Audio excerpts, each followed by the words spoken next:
30 তারিখের বিকেলে মাননীয় প্রধান উপদেষ্টাকে জাপানের সাকো ইউনিভার্সিটি একটি honorary doctorate degree Soka university honorary doctorate degree প্রদান করবেন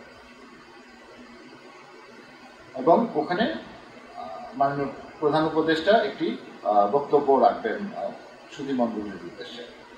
সন্ধ্যায় মাননীয় প্রধান উপদেষ্টা বাংলাদেশ দূতাবাস টোকিওতে একটি কমিউনিটি ইভেন্টে অংশগ্রহণ করবেন এবং আমরা আশা করছি যে ওখানে উনি জাপানি প্রবাসী বাংলাদেশিদের জন্য জাতীয় পরিচয়পত্র কবে থেকে দেওয়া হবে সেই বিষয়টি হয়তো ঘোষণা করবেন আমরা আশা করছি।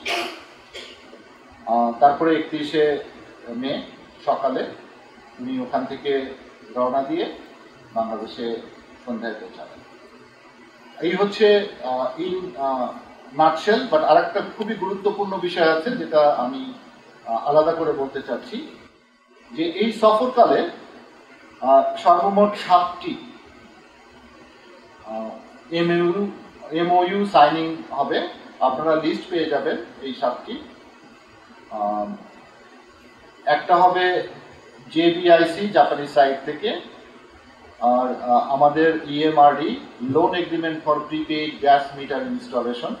দ্বিতীয়টা Onoda Bangladesh special economic zone I believe, হ্যাঁ, land agreement in Bangladesh special economic zone.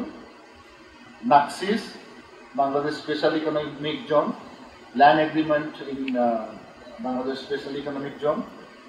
তারপরে graphic and Musashi Seimitsu industry BIDA, এটা বিডার সাথে নয় হবে, support for setting up a factory for battery and cycle.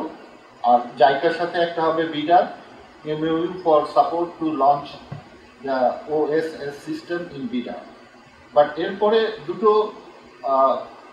Government to government না, সেই জন্য এই দুটো একটু আলাদা করে বলছি আমি। এটা গভর্নমেন্ট টু বিজনেস হবে। এই দুটোই আমাদের ম্যান পাওয়ার জাপানে পাঠানোর উদ্দেশ্যে করা এবং স্কিল ডেভেলপমেন্ট, এই দুটো বিষয়ের দুটো এমওইউ হবে।